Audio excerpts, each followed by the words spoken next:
Billionaire's ended his marriage. He never knows she was expecting a child. Few months later, he discovered she's dying. Sometimes the greatest fortune isn't the one you build, but the one you almost lose and fight like hell to keep.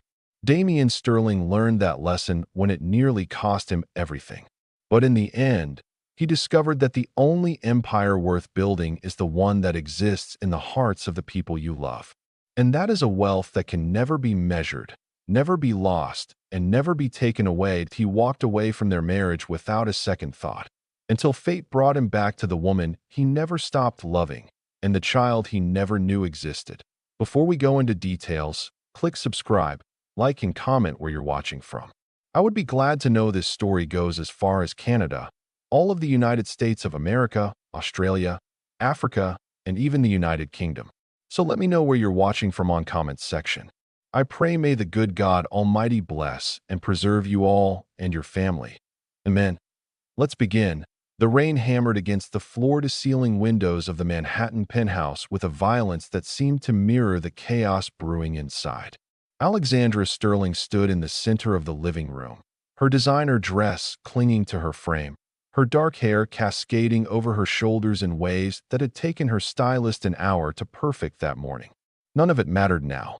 Nothing mattered except the words that hung in the air between her and the man she had loved for 5 years. I want a divorce. Damian Sterling didn't even look up from his laptop as he said it. His fingers continued their rhythmic dance across the keyboard, his steel gray eyes fixed on whatever merger or acquisition currently consumed his attention. At 35, he had built an empire that spanned 3 continents, a fortune that placed him among the top 20 wealthiest men in the world. He could buy countries if he wanted to, but he couldn't be bothered to look at his wife when he ended their marriage. Alexandra felt something crack inside her chest. Not her heart, that had been breaking slowly for months now, piece by painful piece. This was something deeper, something fundamental. It was the sound of hope dying. Damian. Her voice came out steadier than she expected. Did you hear what I just said? I heard you. Still, he didn't look up. My lawyers will contact your lawyers. You'll be well taken care of, Alexandra. You know I'm not unreasonable. Not unreasonable. The words would have been laughable if they weren't so devastating. She thought back to 3 years ago, when he'd first started missing dinners. Then it was forgotten anniversaries. Then entire weeks where they existed in the same space, but never really saw each other. And now this, the final, clinical severing of a bond she had thought was unbreakable. Is there someone else? The question escaped before she could stop it, and she hated herself for asking. Hated the weakness it revealed. For the first time that evening, Damian looked up. His face was as handsome as the day she'd met him at that charity gala 7 years ago, all sharp angles and aristocratic features that belonged on Roman statues. But his eyes were cold, distant, as if he were looking at a stranger rather than the woman who had stood beside him through his father's death, his company's near bankruptcy, his darkest moments. Does it matter? He asked. And there it was. Not a denial, but something worse, complete indifference to whether she knew or not. Alexandra realized in that moment that she had already lost him, probably long before this conversation. She just hadn't wanted to see it. When? She whispered. The papers will be ready by Monday. I'll have my assistant coordinate the logistics.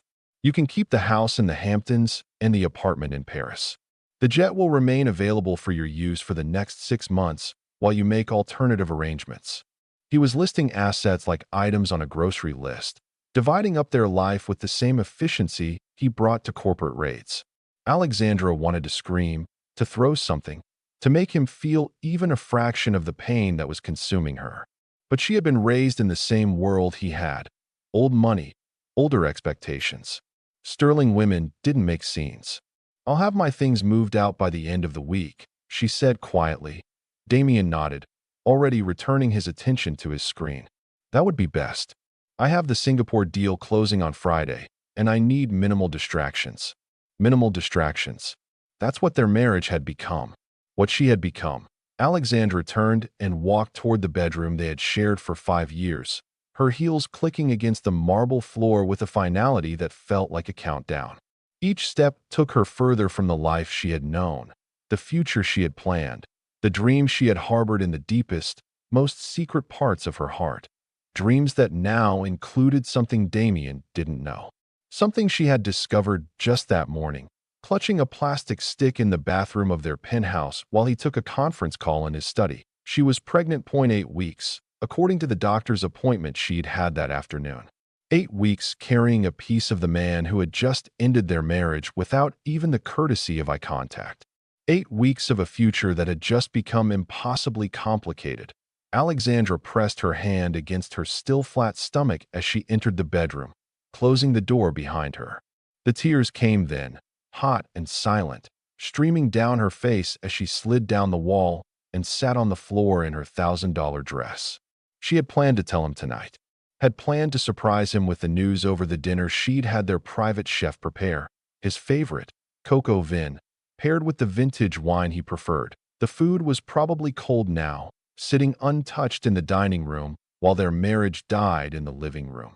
She didn't know how long she sat there, tears turning her carefully applied makeup into dark rivers down her cheeks. Eventually, her phone buzzed. A text from her sister, Natalie. How did it go? Did he love the surprise? Alexandra stared at the message, then typed back with shaking fingers. We're getting divorced. The phone rang immediately. She let it go to voicemail. Then it rang again. And again. Finally, she answered. Alex? What the hell happened? You were going to tell him about the baby. He wants a divorce, Nat. Alexandra's voice sounded hollow even to her own ears. He told me before I could say anything. Silence on the other end. Then, did you tell him after? About the pregnancy? No. Alex, I can't, Natalie. You should have seen him. He was so cold, so distant. Like I was just another business transaction to be handled. How can I tell him about a baby when he can't even look at me long enough to end our marriage properly? It's his child, too. He has a right to know. Alexandra closed her eyes. He gave up that right when he gave up on us. It was unfair, she knew. Cruel, even. But the pain in her chest was making it hard to breathe, hard to think. All she knew was that she couldn't bear the thought of Damien looking at their child the way he now looked at her, with complete and utter indifference. Where will you go? Natalie asked softly. I don't know. Away from here. Away from him. I need to think. Come stay with me. You shouldn't be alone right now. But that was exactly what Alexandra wanted. To be alone, to process this devastation in private. She had spent 5 years being Damien Sterling's wife, attending his functions, supporting his career, playing the role of the perfect society spouse. She needed to remember who Alexandra had been before she became Mrs. Sterling. I'll be fine, she told her sister. I just need some time. After they hung up, Alexandra pulled herself up from the floor and began to pack. Not everything. The logistics of moving an entire life could wait. Just the essentials, the things that mattered.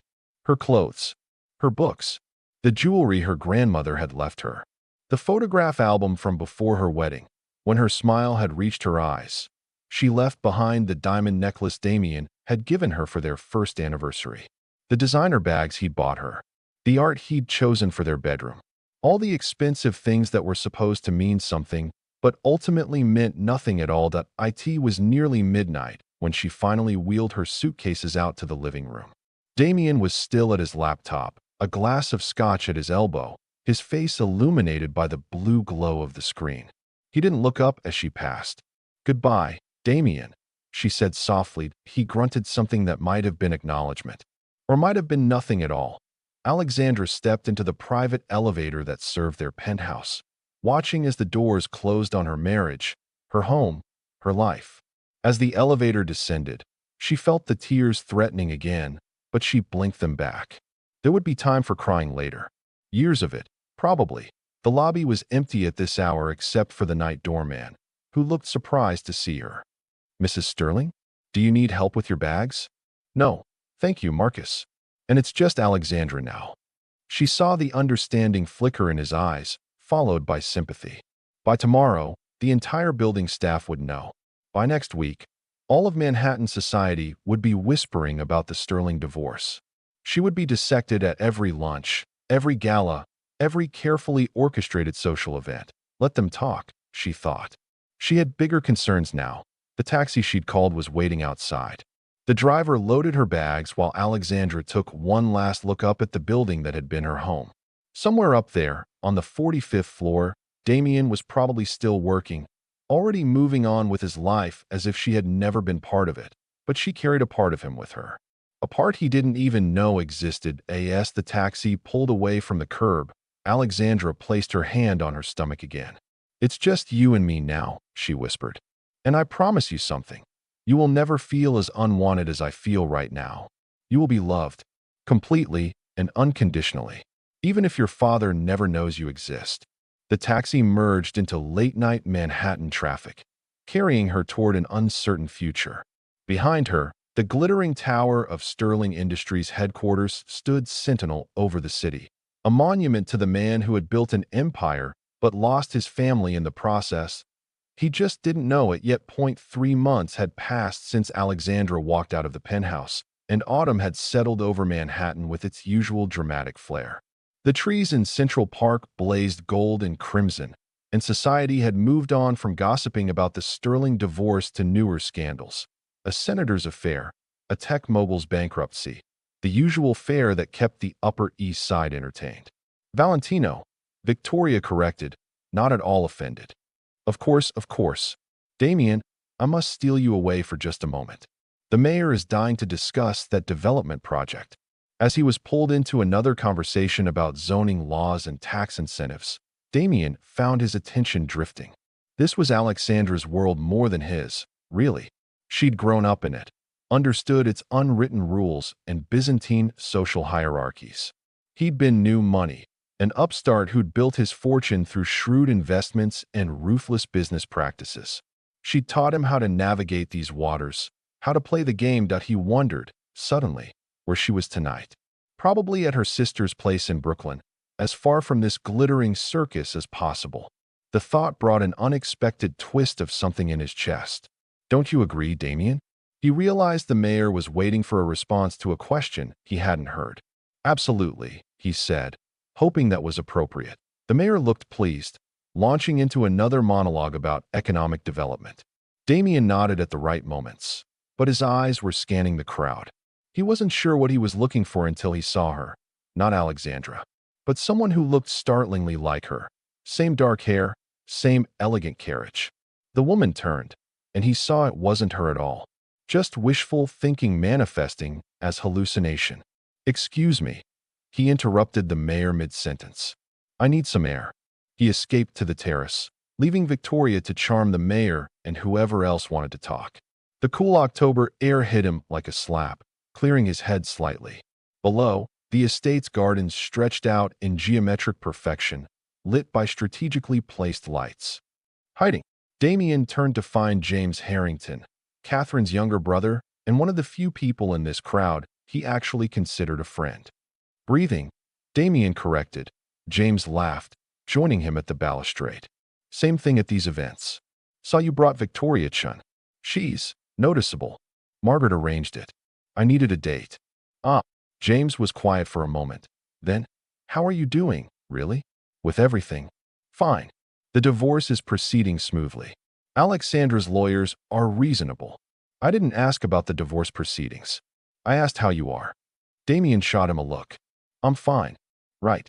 That's why you look like you haven't slept in weeks and you're hiding on a terrace instead of working the room like you usually do." "I'm not hiding." "Sure. And I'm not wondering why you divorced one of the best things that ever happened to you." The words hit harder than they should have. Damien's jaw tightened.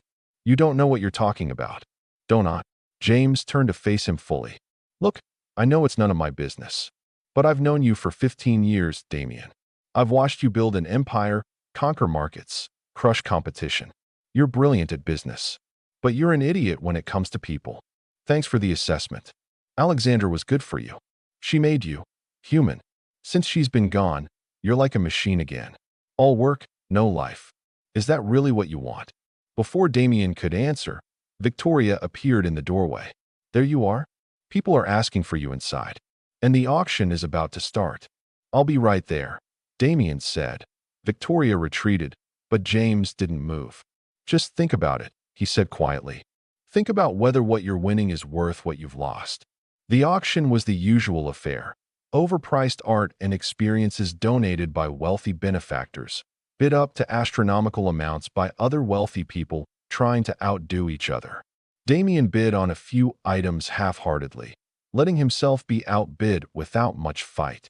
Victoria was disappointed when he didn't win the weekend in Tuscany, but he couldn't bring himself to care that it was during the silent auction portion, when he was examining a particularly uninspiring sculpture, that he overheard the conversation that would change everything. Two women stood nearby, partially hidden by a column, their voices carrying in that particular way that suggested they wanted to be overheard. "Have you seen Alexandra Sterling lately?" Damien's attention sharpened, though he didn't move. "No, not since the divorce." "What?" "I saw her at the doctor's office last week. She looked terrible, pale, thin. I tried to say hello, but she didn't seem to recognize me." "Well, divorce is hard on everyone, even the women who get millions from it." "That's not what I mean. She looked ill. Sick, even. I almost didn't recognize her." The conversation moved on to other topics, but Damien had stopped listening. Alexandra was sick? No, that couldn't be right. She was young, healthy. She'd always been healthy, unless he pulled out his phone and opened Instagram, something he never did. Alexandra's account was private, but it had been months since she'd posted anyway. He tried Facebook, Twitter, found nothing. She'd gone completely dark on social media after the divorce that he texted James, "Do you know how Alexandra is doing?" The response came quickly. "No? What?" Damien hesitated, then put his phone away. He was being ridiculous. So she'd looked pale to some gossipy society woman. That didn't mean anything. Alexandra was fine. She was probably enjoying her freedom, traveling, doing all the things she'd wanted to do when she was married to him. But the seed of doubt had been planted, and it grew throughout the evening, sending tendrils of unease through his thoughts. By the time he dropped Victoria off at her apartment, she'd hinted at inviting him up, but he'd pretended not to notice. It was past midnight, and he was exhausted in a way that had nothing to do with physical tiredness. Back at the penthouse, he poured himself a scotch and stood at the windows again. The city never slept, its lights twinkling like terrestrial stars. Somewhere out there, Alexandra was probably asleep in her sister's Brooklyn brownstone, completely unaware that he was thinking about her. He shouldn't be thinking about her. They were over. Done. Moving on. Why did he feel like he was standing on the edge of something important, something that would change everything if he just had the courage to look down? Damien drained his glass and went to bed, where he lay awake until dawn, staring at the ceiling and trying not to remember the way Alexandra's smile used to light up their bedroom, back when she still smiled at him. The morning sun filtered through Natalie's kitchen windows, casting warm golden light across the worn wooden table, where Alexandra sat, pushing scrambled eggs around her plate. She wasn't hungry. She hadn't been truly hungry in weeks, but Natalie was watching with that concerned sister expression that meant she wouldn't leave until Alexandra ate something. "At least have some toast," Natalie urged, sliding the plate closer. "The baby needs nutrition, Alex." The baby. Everything came back to the baby now. At 16 weeks, Alexandra's pregnancy was starting to show, a small but definite curve that she'd been hiding under loose sweaters and oversized shirts. Not that she went out much anymore. Most days, it was an achievement just to get out of bed. "I'm trying," Alexandra said, picking up a piece of toast and taking a small bite. It tasted like cardboard, but she forced herself to chew and swallow. "See? Eating."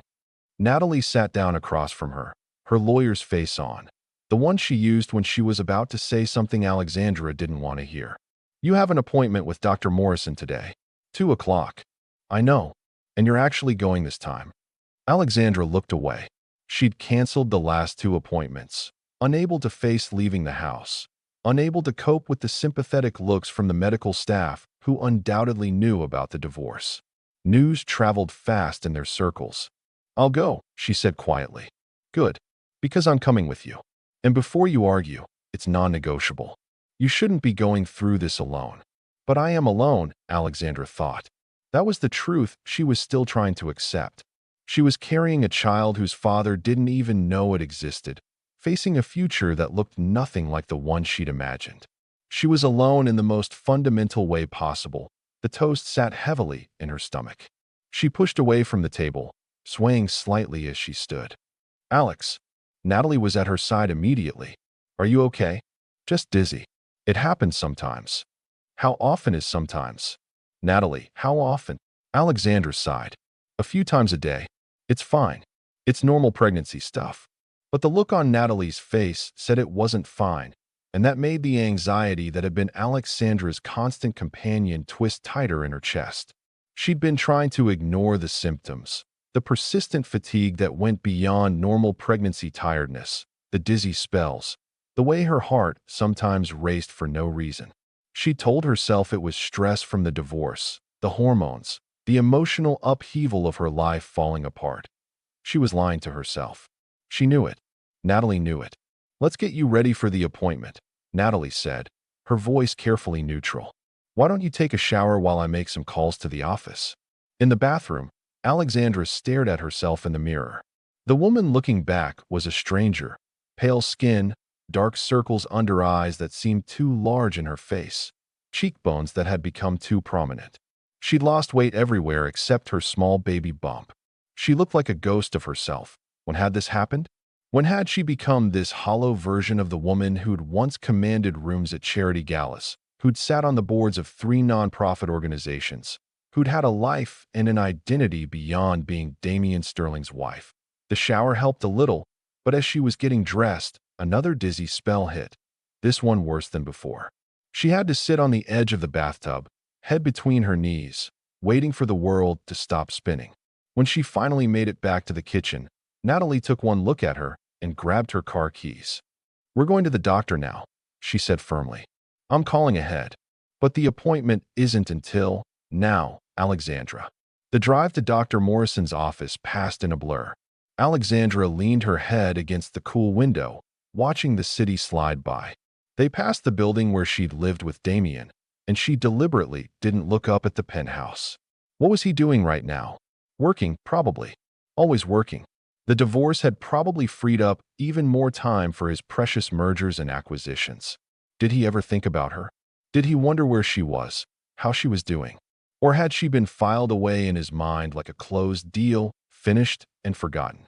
Dr. Morrison's office was in a pristine medical building on the Upper East Side, the kind of place where celebrities and socialites went for their confidential health care. The receptionist recognized Alexandra immediately and ushered them into a private waiting room, a courtesy that made Alexandra acutely aware of how far she'd fallen from the polished society wife she'd once been. Dr. Morrison appeared within minutes, her kind face creased with concern. She was in her late 50s, with steel gray hair pulled back in a neat bun and eyes that missed nothing. Alexandra, I'm glad you're here. Natalie explained on the phone that you've been having some symptoms. Why don't you tell me what's been going on? So Alexandra did, haltingly at first, then with growing honesty. The fatigue, the dizzy spells, the nausea that was worse than normal morning sickness. The way her heart raced sometimes, so hard she thought it might burst from her chest. Dr. Morrison listened without interrupting, making notes on her tablet. When Alexandra finished, the doctor's expression was professionally neutral, but there was something in her eyes that made Alexandra's stomach clench with fear. I'd like to run some tests, Dr. Morrison said. Blood work, obviously.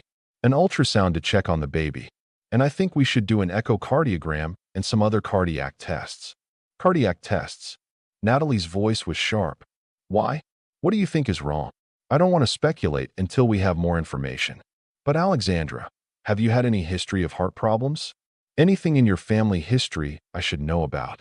Alexandra shook her head. No, nothing. My parents are both healthy.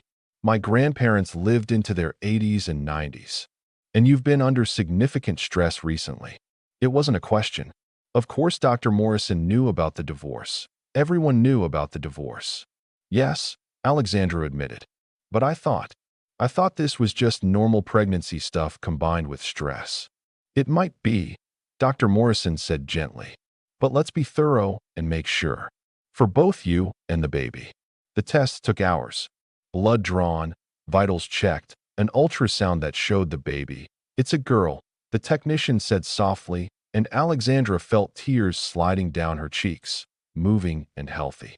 Then came the cardiac tests, electrodes attached to her chest, machines beeping and whirring while she lay still and tried not to think about worst-case scenarios. By the time they were finished, it was late afternoon. Alexandra was exhausted, emotionally and physically drained. Natalie held her hand in the waiting room while they waited for Dr. Morrison to review the results. When the doctor finally appeared, her expression made Alexandra's heart sink. "Let's talk in my office," Dr. Morrison said. The office was warmly decorated, with degrees on the walls and family photos on the desk, a calculated comfort, Alexandra thought, for delivering bad news. They sat in leather chairs that were probably expensive but felt like instruments of torture. Dr. Morrison didn't waste time with pleasantries. "Alexandra, some of your test results are concerning. Your cardiac enzymes are elevated, and the echocardiogram shows abnormalities. I'm seeing signs of peripartum cardiomyopathy." The medical term meant nothing to Alexandra. She looked at Natalie, who'd gone pale. "What does that mean?" Alexandra asked. "It's a form of heart failure that can occur during pregnancy or shortly after delivery," Dr. Morrison explained. "In your case, it appears to have developed in the last few months. The stress of the pregnancy, combined with the emotional stress you've been under, likely contributed to it." Heart failure. The words didn't compute. Alexandra was 32 years old. Young. Healthy. This wasn't supposed to happen to her. "How bad is it?" Natalie's voice was barely a whisper. Dr. Morrison hesitated, and in that hesitation, Alexandra saw her future shift and darken. "It's serious. With treatment, medication, rest, careful monitoring, many women recover fully." But what?" Alexandra asked. "But continuing the pregnancy increases the risk significantly. The additional strain on your heart could be dangerous. For both you and the baby." The room seemed to tilt. "What are you saying?" "I'm saying we need to discuss your options. With proper treatment, you might be able to carry the baby to term, but it would be high risk. Very high risk. Or we could discuss other alternatives." "You mean terminating the pregnancy?" Alexandra's voice sounded hollow, like it was coming from very far away. "I mean considering all the options. This is your decision, Alexandra. But I need you to understand the risks. If your heart failure progresses during the pregnancy, it could be life-threatening." Life-threatening. Alexandra's hand moved automatically to her stomach, where her daughter, was growing, unaware of the danger she was in, unaware that her very existence might be killing her mother. "I need to think," Alexandra said. "Of course. But we need to start treatment immediately, regardless of what you decide about the pregnancy. I'm going to prescribe medication and put you on strict bed rest. You'll need to come in for monitoring twice a week. And Alexandra," Dr. Morrison's voice softened, "you'll need support through this. Is the baby's father involved?" The question hung in the air like a blade. Alexandra looked at Natalie, who was crying silently, then back at Dr. Morrison. "No," she said finally. "He doesn't know about the baby. And I don't want him to." Dr. Morrison looked like she wanted to argue, but she simply nodded. "Then you'll need other support. Family, friends. This is not something you can face alone." But as they left the office, prescriptions and appointment cards in hand, Alexandra felt the weight of exactly how alone she was. Yes, she had Natalie, but her sister had her own life, her own career, her own family. Alexandra's parents were traveling in Europe, living the retirement they'd earned. Her friends had mostly been Damien's friends, business connections who'd sided with him in the divorce. The baby's father, the man who should be by her side through this, was probably in his penthouse right now, working on some deal, completely unaware that the woman he'd cast aside was facing a potentially fatal illness. Completely unaware that he had a daughter he would never know. Should she tell him? Part of her screamed yes. He deserved to know, and maybe he would step up, be there for her and the baby. But another part, the part that remembered the coldness in his eyes when he asked for the divorce, knew better. He'd made his choice. He'd chosen his empire over her, and she would choose their daughter over everything. Even if it killed her. In the car, Natalie was on the phone with her husband, explaining the situation in hushed, urgent tones. Alexandra leaned her head against the window again, watching the city blur past through tear-blurred eyes. "I'm keeping her," she said quietly. Natalie looked over, phone still pressed to her ear. What? The baby. I'm keeping her. I know it's risky, but I can't. I won't. Alex, you need to think about this. If something happens to you, then you'll take care of her. You and Michael. You'll tell her about me, about how much I wanted her. You'll make sure she knows she was loved. Don't talk like that. You're going to be fine. You're going to watch her grow up. But they both knew the truth now, hanging between them like a death sentence.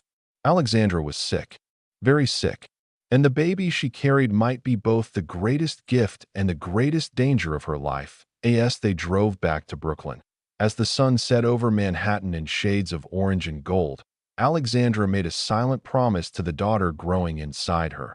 I will fight for you. With everything I have, for as long as I can. You are wanted. You are loved. And whatever happens, you will know that you were worth it all.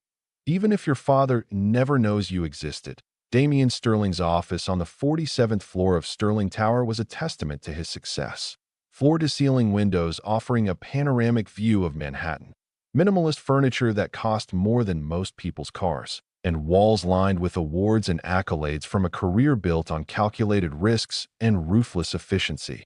None of it meant anything anymore that he'd been staring at the same contract for 20 minutes, the words blurring together into meaningless shapes. His mind kept wandering to places he'd firmly instructed it not to go, specifically to that overheard conversation at the gala 3 weeks ago. Alexandra, looking ill, pale, thin, he'd tried to dismiss it, to convince himself that it was just gossip from women who had nothing better to do than spread rumors. But the thought had burrowed into his brain like a parasite, growing and multiplying until he couldn't ignore it anymore. That's why he'd called James Harrington last week and asked, as casually as he could manage, whether James had any information about Alexandra's current situation. Why the sudden interest?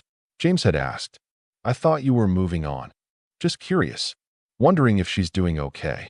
Damian, if you want to know how your ex-wife is doing, why don't you just ask her yourself? Because he didn't have the right anymore. He'd given up that right when he ended their marriage without even having the decency to look her in the eye. But he couldn't explain that to James, so he'd just said, never mind. Forget I asked. Now, staring at the contract he couldn't focus on, Damian made a decision that surprised even himself. He buzzed his assistant. Margaret, I need you to find out information about Alexandra Sterling. Discreetly. Where she's living, how she's doing. I want to know everything. There was a pause on the other end. Margaret had been his assistant for 10 years, and she knew when not to ask questions. I'll see what I can find out, Mr. Sterling. Today, Margaret. I need it today. Another pause. Understood. Damian hung up and returned to the window, his reflection staring back at him. A successful, powerful man who suddenly felt utterly powerless. What was he doing? Why did he care? They were divorced. Over. She'd probably moved on, was probably happier without him. But that overheard conversation haunted him. And something else too. A feeling he couldn't name, a certainty that something was deeply, fundamentally wrong. His phone buzzed. A text from Victoria Chen. Lunch today? I miss you. He deleted it without responding. He'd seen her twice since the gala, and both times had felt hollow, performative. She was beautiful, charming, sophisticated, everything a man in his position should want. But every conversation with her felt like reading a script, every smile calculated. There was no substance, no depth, no Alexandra. God, he was pathetic. Margaret appeared in his doorway 3 hours later, tablet in hand, and an expression he'd never seen before, something like pity mixed with anger. You found something, he said. It wasn't a question. Mr. Sterling, are you sure you want to know this? Tell me. Margaret sat down, which was unusual. She never sat during their meetings. Alexandra is staying with her sister in Brooklyn. She's been there since the divorce. She hasn't been seen in public much, a few doctor's appointments, groceries, nothing else. Doctor's appointments. His heart rate kicked up. Why? What's wrong? I couldn't get specific medical information, HIPAA, and all that. But I made some calls, talked to some people. Mr. Sterling. She paused, and he saw her struggling with something. There are rumors. About her health. What kind of rumors? That she's sick. Seriously sick. Someone saw her at Mount Sinai's cardiac unit last week. The world tilted. Cardiac unit. Heart problems. Alexandra, whose smile used to light up entire rooms, who danced at every gala, who was vibrant and alive and young. How sick. His voice came out rough, barely controlled. I don't know. But Mr. Sterling, there's something else. Margaret's face was grim. Several people mentioned that she appears to be pregnant. About 4 or 5 months along, based on what they've observed. The words hit him like a physical blow. Pregnant. Alexandra was pregnant. With his child, the timeline fit perfectly. She would have been pregnant when he asked for the divorce. When he sat there at his laptop, treating the end of their marriage like just another business transaction, she had been carrying their baby. And he'd been too blind, too self-absorbed, too focused on his goddamn empire to notice. Get out, he said hoarsely. Mr. Sterling, get out. Please. Margaret left, closing the door softly behind her. Damien stood frozen at his window, his mind reeling. Pregnant and sick. His wife, ex-wife, carrying his child and facing some kind of heart condition serious enough to require treatment at a cardiac unit. And she hadn't told him.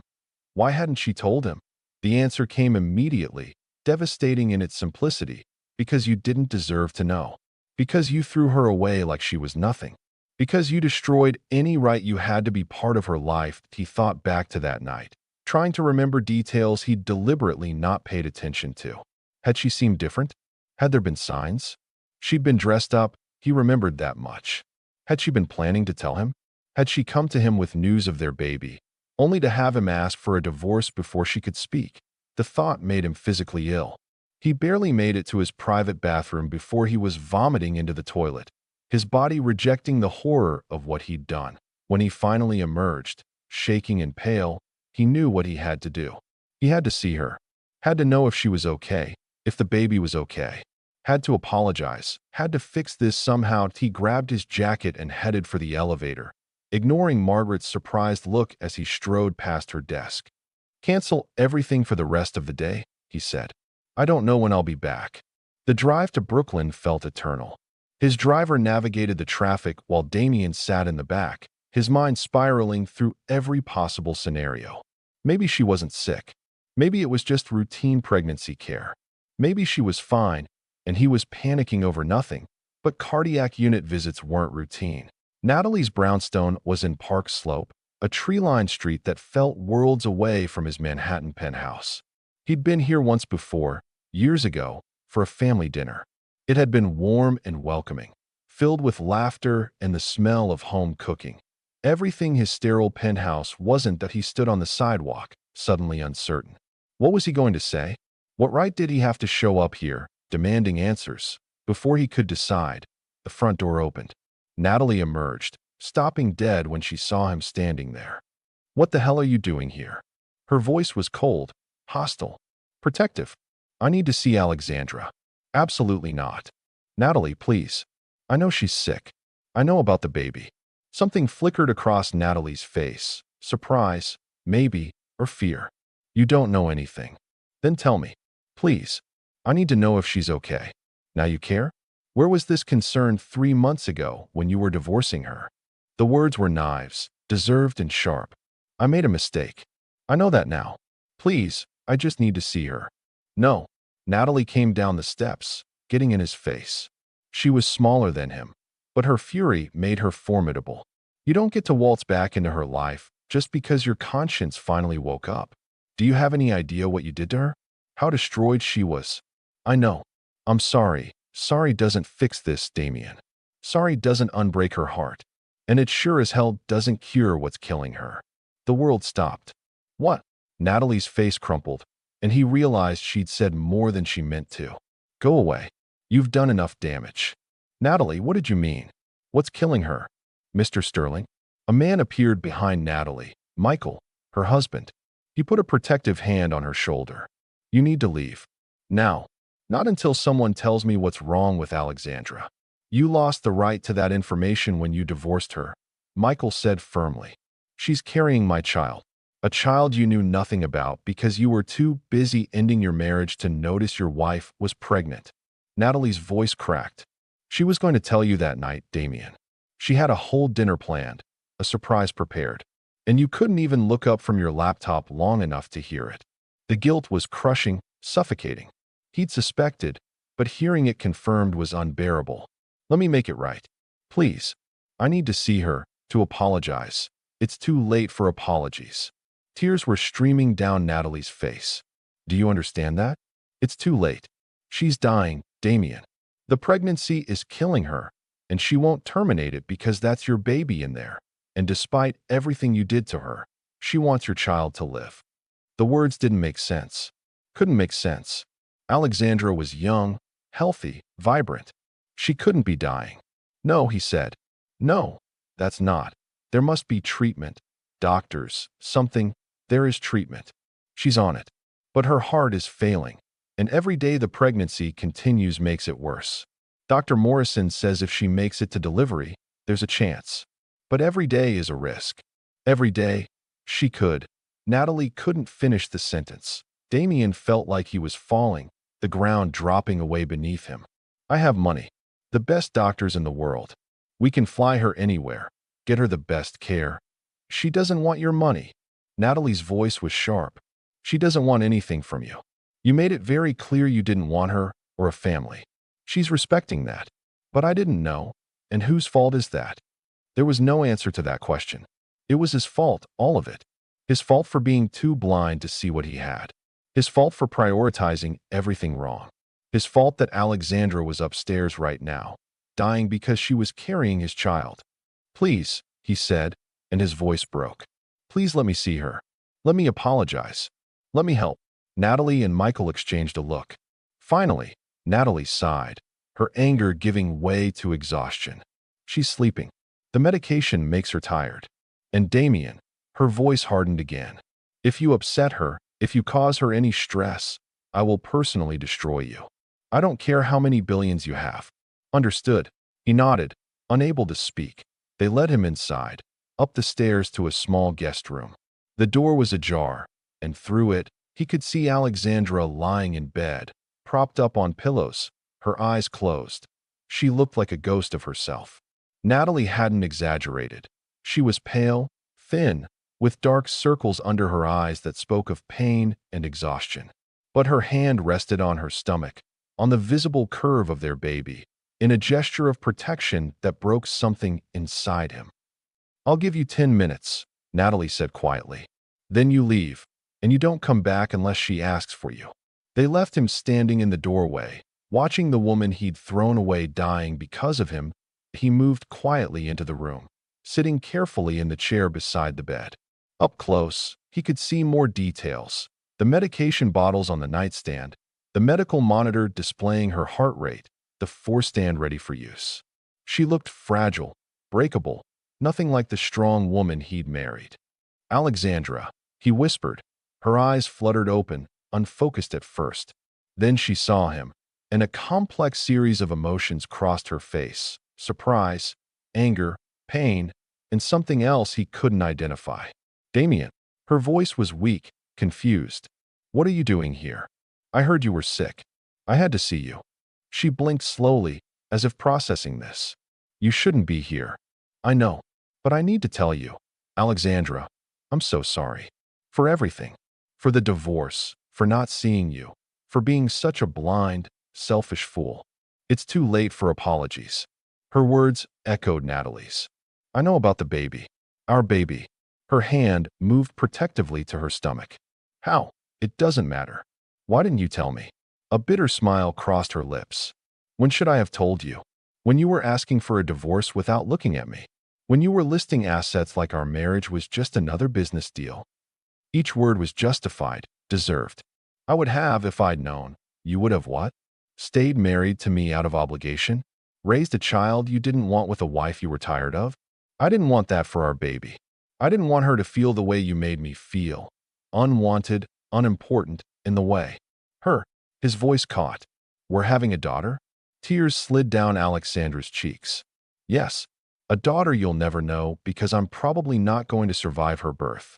Don't say that. We'll get the best doctors, the best care. I have good doctors, Damien. It's not about money. It's about a heart condition that's being exacerbated by pregnancy.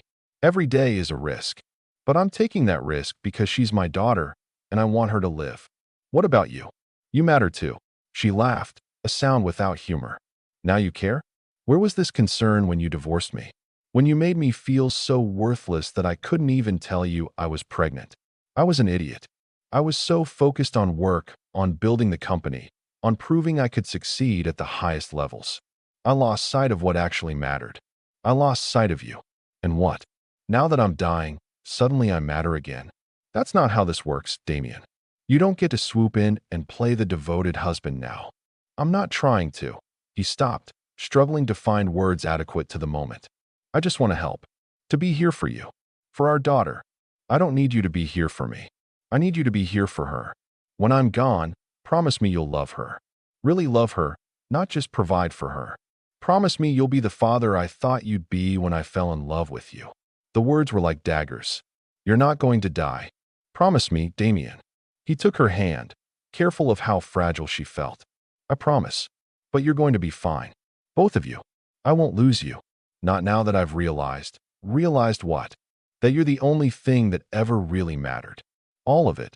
The company, the money, the success. It's all worthless without you. I see that now. I'm just sorry it took almost losing you to figure it out. Alexandra closed her eyes, fresh tears escaping. You did lose me. 3 months ago, when you chose your empire over our marriage. Then let me find you again. Let me prove I can be the man you needed. The man our daughter needs. Time's up. Natalie appeared in the doorway, her face hard. She needs to rest. Damien stood reluctantly, still holding Alexandra's hand. I'll come back. If you'll let me. Don't, Alexandra whispered. Please don't. It hurts too much. But as he left, as Natalie escorted him firmly to the door, he knew he would come back. He would find a way to fix this, to save her, to prove he could be more than the cold, distant man who'd driven her away. He just hoped he wasn't too late. The weeks that followed were the longest of Damien's life.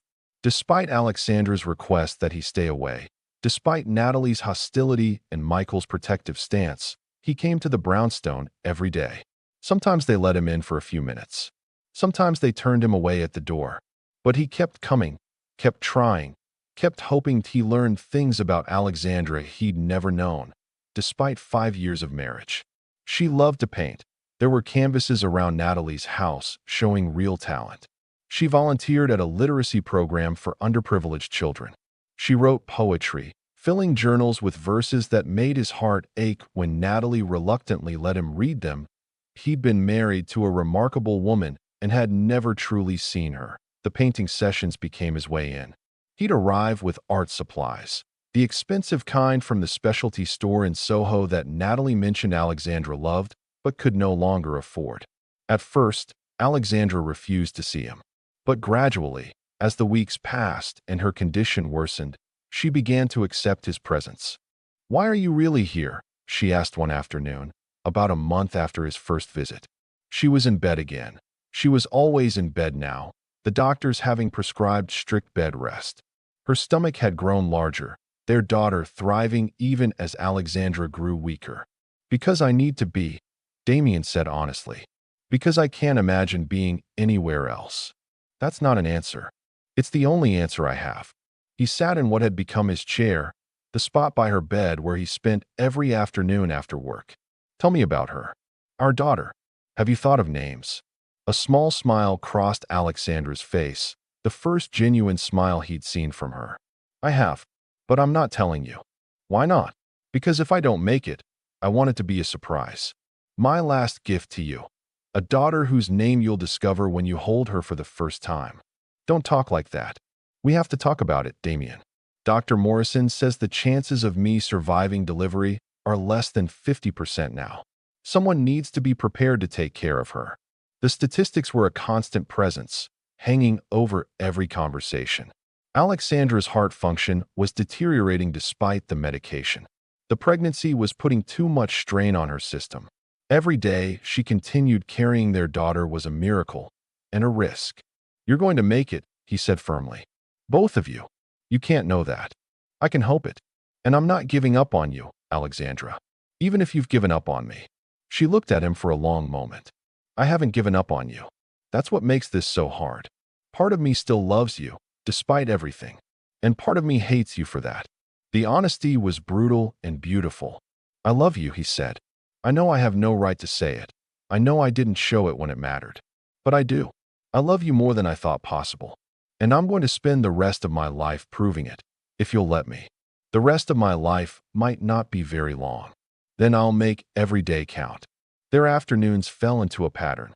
He'd arrive around 2, after clearing his schedule of everything but the most essential meetings. Margaret had been instructed to handle everything else. The company would survive without his constant attention. Alexandra mattered more that he'd read to her from the books she loved, poetry mostly, but also novels about strong women surviving impossible odds. He brought her favorite foods, though she could rarely eat more than a few bites. He rubbed her feet when they swelled, held her hand during dizzy spells, called for Natalie when she needed medication, and slowly, painfully, Alexandra began to forgive him. "Tell me about Sterling Industries," she said one day, surprising him. "Are you still obsessed with it?" "No," he admitted. "I've stepped back, delegated more. The company is running fine without my constant interference. Turns out I'm not as indispensable as I thought. That must have been a blow to your ego." "Everything about this situation has been a blow to my ego, which is probably exactly what I needed." She laughed, a real laugh, musical and bright despite her weakness. The sound made his heart soar. "You're different," she observed, "than you were before. You're dying because of me. That tends to change a person. I'm not dying because of you. I'm dying because my heart is failing. Those are different things." "Are they?" "If I hadn't, if we'd stayed married, if I'd been paying attention, then maybe I still would have gotten pregnant and still developed this condition. Or maybe I'd have been hit by a bus. Or maybe aliens would have landed in Central Park. You can't control everything, Damien. That's what you never understood. Some things just happen. I hate that I can't fix this. I know, but you can do something for me. Anything. Promise me that if I don't make it, you'll tell our daughter about me. The real me, not some sanitized version. Tell her I was stubborn and independent. Tell her I loved art and poetry. Tell her about the time I got drunk at the charity gala and accidentally insulted the mayor's wife. Tell her everything. I promise. But you're going to tell her yourself." Alexandra just smiled sadly, and he knew she didn't believe him. The weeks turned into a month, then 2.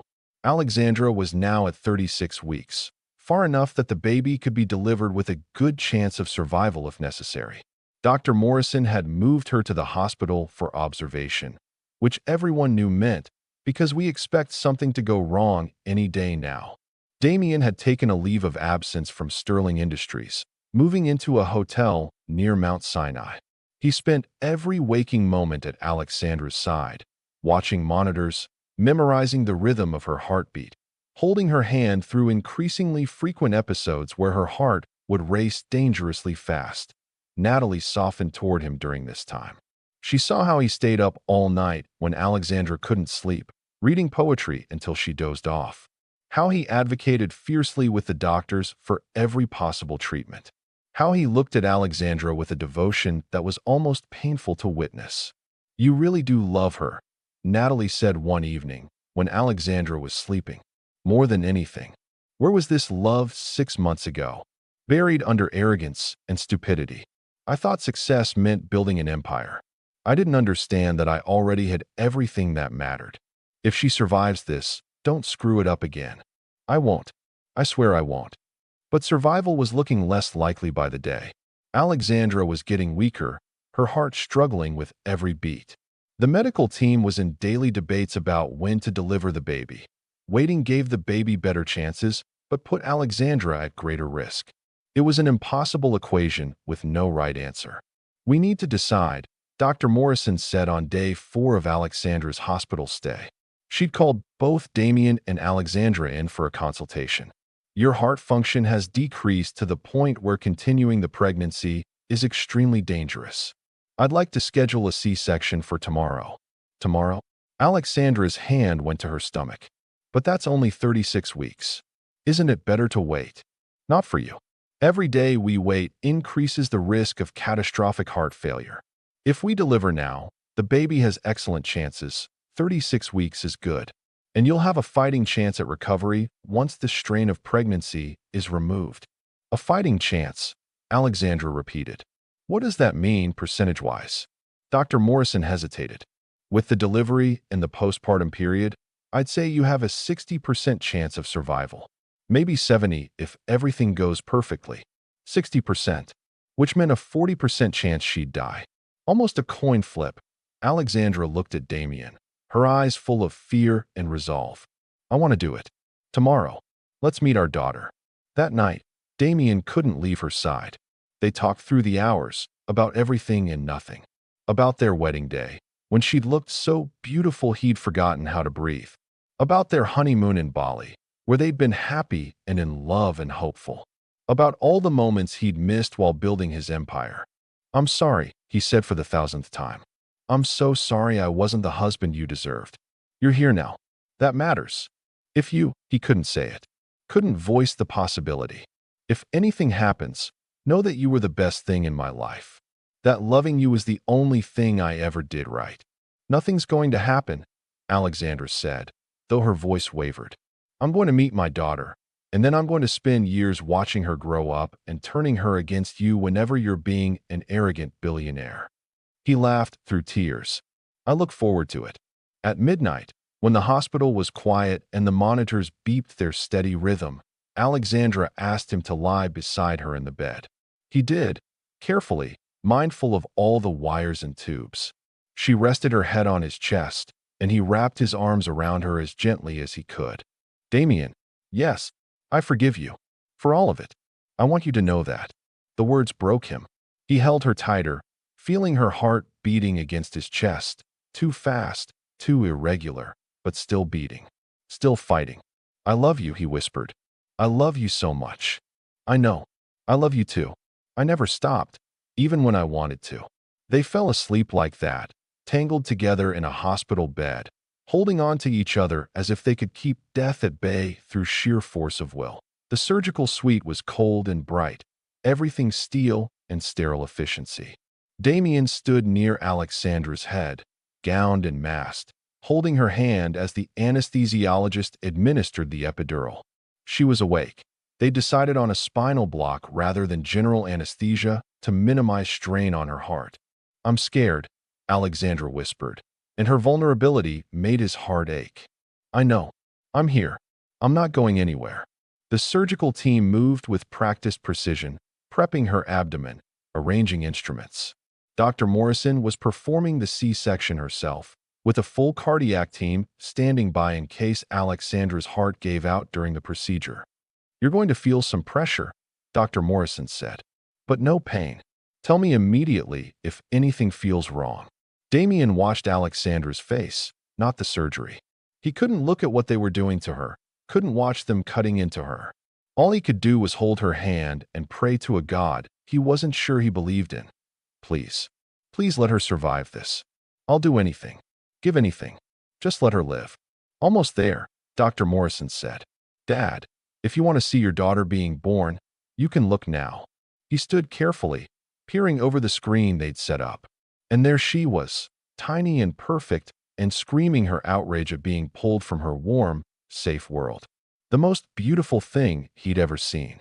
It's a girl, Dr. Morrison announced, though they already knew. Perfectly healthy. Congratulations. The nurse cleaned the baby quickly, then brought her around to Alexandra. Just for a moment, then we need to check her over thoroughly. Alexandra's face transformed when she saw their daughter. All the pain, all the fear, all the exhaustion vanished, replaced by pure wonder. She touched the baby's tiny hand with one finger, tears streaming down her face. Hello, little one, she whispered. I'm your mama, and I love you so much. The baby's eyes opened, dark and unfocused but searching, finding her mother's face and seeming to recognize her somehow. Damien, look at her. She's perfect. She's beautiful, just like her mother.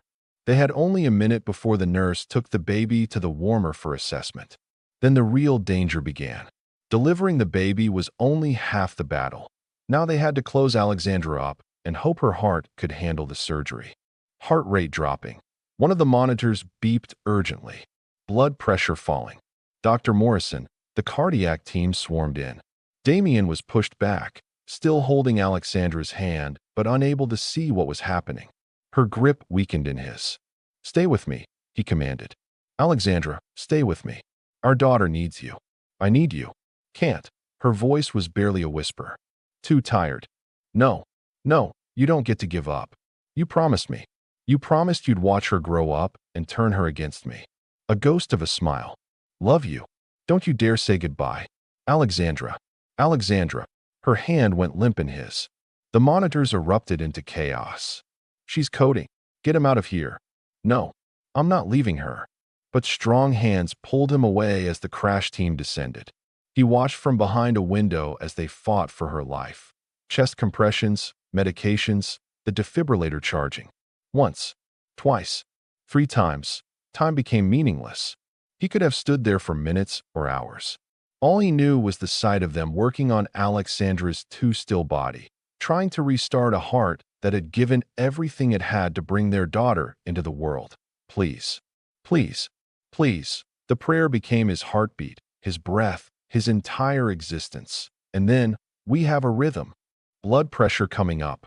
She's breathing on her own. Damien's legs gave out. He slid down the wall, his whole body shaking with relief, so profound it was painful. She was alive. Hours later, in the ICU where Alexandra had been moved, still unconscious but stable, Damien held his daughter for the first time. She was so small, so fragile, wrapped in a pink blanket with a tiny hat covering her dark hair. "Your mama fought so hard for you," he told her softly. "She almost died bringing you into this world because she wanted you to live more than she wanted anything else. That's how much you're loved, little one." The baby yawned, her tiny mouth forming a perfect O. "Your mama picked out a name for you. I don't know what it is yet, but I promise you, I'm going to be the father you both deserve. I'm going to tell you every day how much you're wanted, how much you're loved. And when you're old enough to understand, I'll tell you the truth, that your mama saved you, even when it nearly destroyed her. Her name is Hope." Damien looked up sharply. Alexandra was awake, her voice weak but clear. "Hope," he repeated. "Hope Sterling. Because even when I thought I had nothing left, I had hope that she would live, that you would love her, that maybe we could find our way back to each other." Her eyes filled with tears. "Is that too sentimental?" "It's perfect." Damien moved closer, still holding Hope, so Alexandra could see them both. "She's perfect. You're perfect. And you're alive. Barely, but alive. That's all that matters. I thought I was dying. When everything went dark, I thought that was it. I'm not letting you go that easily. You're stuck with me now." Alexandra smiled weakly. "Good. Because someone needs to keep your ego in check." The door opened, and Natalie burst in, followed by Michael. "Oh my God, Alex, you're awake. We've been so worried. They wouldn't tell us anything, just that you'd coded during surgery and—" She stopped, seeing the baby in Damien's arms. "Is that her? Meet your niece, Hope Sterling." Natalie burst into tears, and Michael wasn't far behind. They took turns holding the baby, marveling over her tiny fingers and perfect features. The room filled with laughter and tears and joy, the kind of pure happiness that Damien had almost forgotten existed. This was what mattered. This was everything. 3 years later, the park was crowded on this sunny Saturday afternoon, filled with families enjoying the perfect spring weather. Damien sat on a bench, watching as Alexandra chased their 3-year-old daughter across the grass. Hope's laughter carried on the breeze, bright and uninhibited as she toddled on chubby legs toward the playground. "Slow down, little one," Alexandra called, but she was laughing too. She looked healthy now, vibrant and alive in a way that still made Damien's breath catch. The recovery had been long and difficult, months of medication, therapy, careful monitoring. But she'd survived. Against the odds, defying the statistics, she'd fought her way back to life. Hope reached the swings and turned, her face lighting up when she saw Damien. "Daddy, push me." He jogged over, scooping her up and depositing her in a toddler's swing. "Hold on tight." As he pushed her, listening to her squeals of delight, Alexandra came to stand beside him. Her hand found his, their fingers interlacing naturally. "She has your stubbornness," Damien observed, "and your determination. God help us when she's a teenager." They'd remarried 6 months after Hope's birth, in a small ceremony in Natalie's backyard. No society guests, no press, just family and the people who actually mattered. Alexandra wore a simple sundress instead of a designer gown, and Damien had written his own vows, a promise to put family first, always, and to never again lose sight of what was truly important. He'd kept that promise. Sterling Industries was still successful, but he was no longer its slave. He'd promoted capable executives to handle day-to-day operations while he focused on being present for his daughter's first steps, first words, first everything. For dinner with his wife every night. For the life they were building together. "Higher, Daddy," Hope commanded, and he obliged, sending the swing arcing through the air. "I have news," Alexandra said casually. "Oh, Dr. Morrison called yesterday. The latest tests came back." Damien's heart clenched. She still had regular cardiac checkups, still carried the shadow of what had almost killed her. "And my heart function is normal. Completely normal. She says there's no reason I can't have another baby if we want to." He stopped pushing the swing, turning to face her fully. "Are you saying—" "I'm saying I want to have another baby. With you. A sibling for Hope." "What do you think?" What did he think? He thought about how close he'd come to losing her. About the terror of watching her code on the operating table. About the very real possibility that another pregnancy could bring back the cardiomyopathy. But he also thought about Hope's laughter, about the joy of being a father, about the family they'd built from the ashes of their first marriage. "I think," he said carefully, "that we should talk to Dr. Morrison together. Understand all the risks. And if she says it's safe, if you really want this, then yes. Let's have another baby." Alexandra threw her arms around him. "Really? Really? But we're doing it right this time. I'm going to be there for every appointment, every milestone, every moment. I'm not missing anything. I know you won't." "More." Hope protested from the swing, annoyed that they'd stopped pushing. They laughed, and Damien resumed his pushing while Alexandra stood beside him, her head resting on his shoulder. This was everything.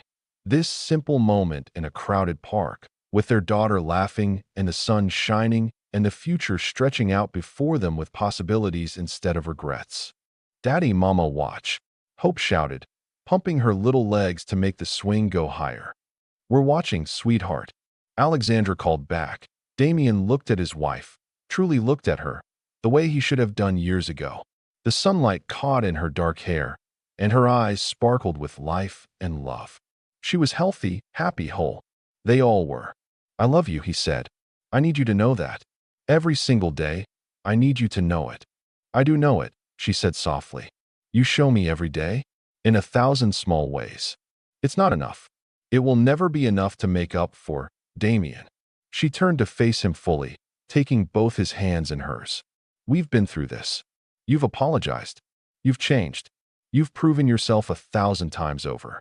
At some point, you have to forgive yourself. I almost lost you.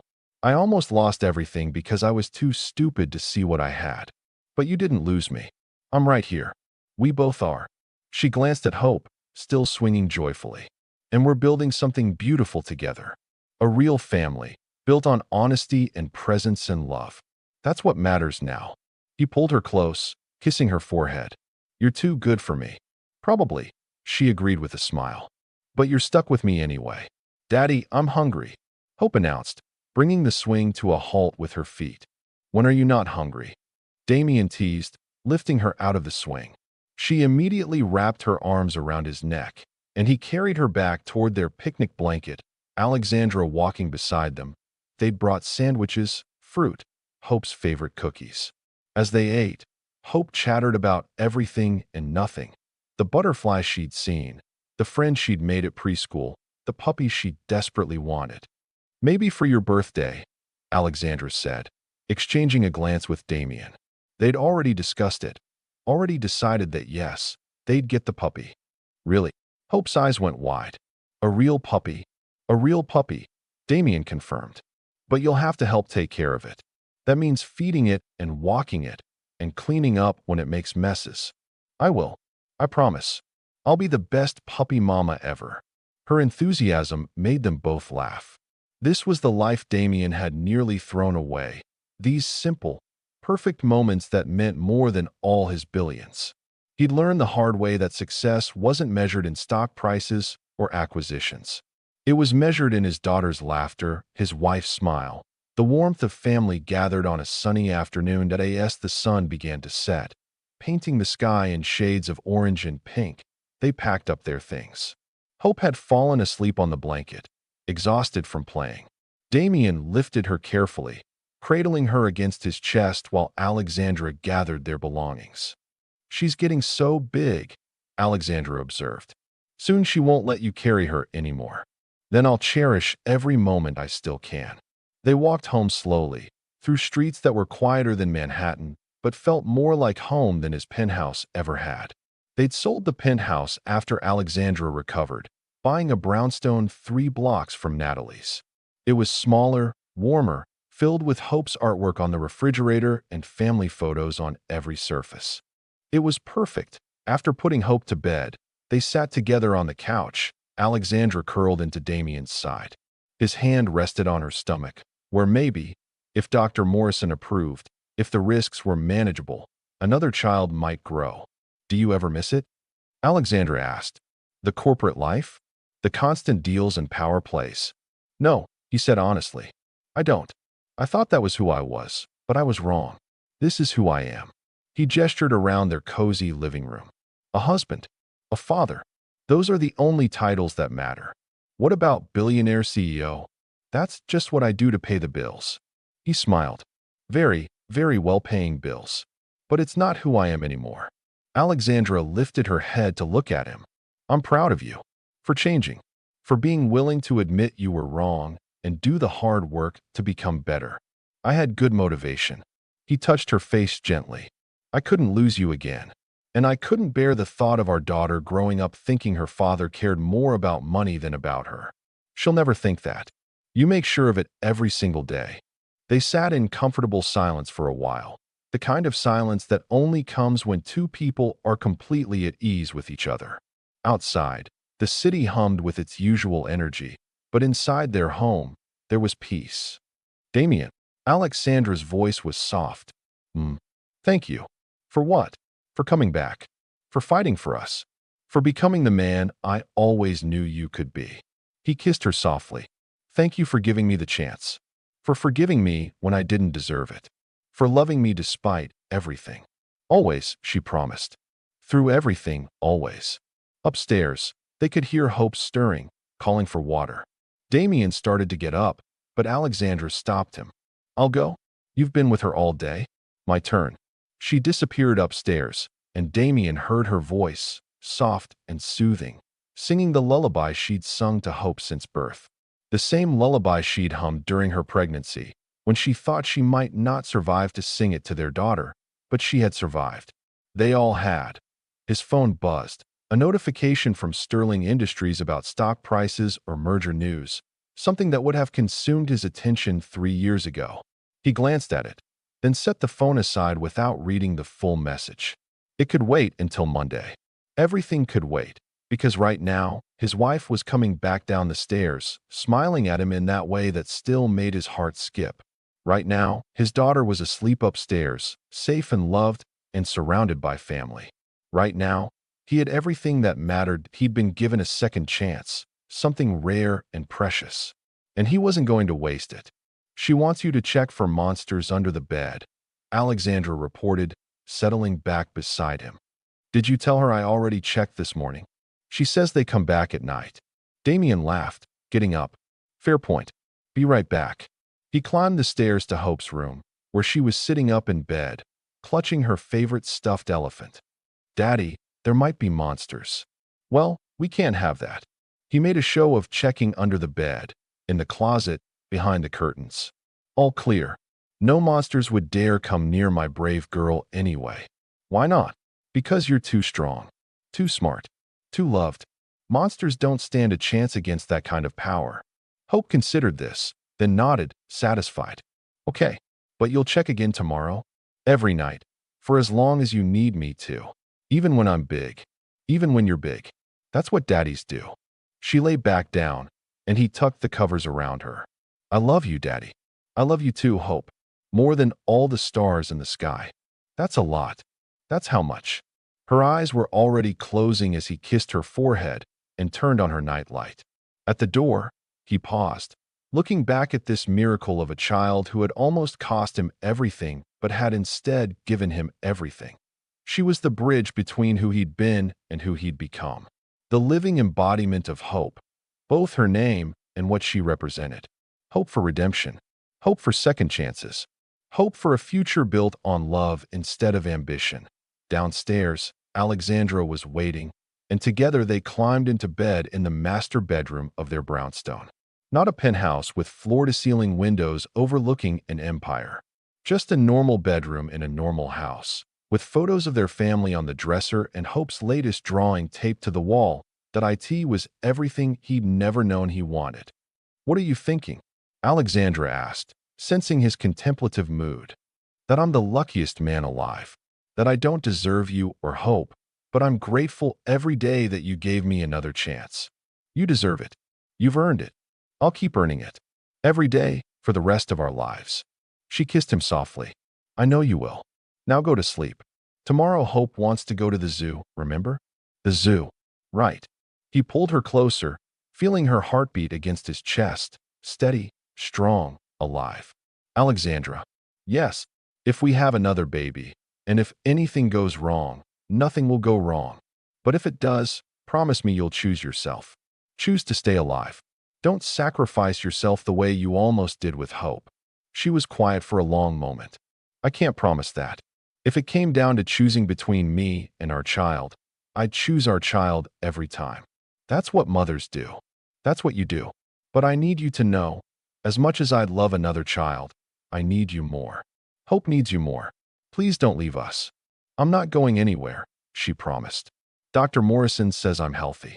The risks are minimal. We're going to be fine. All of us. All of us.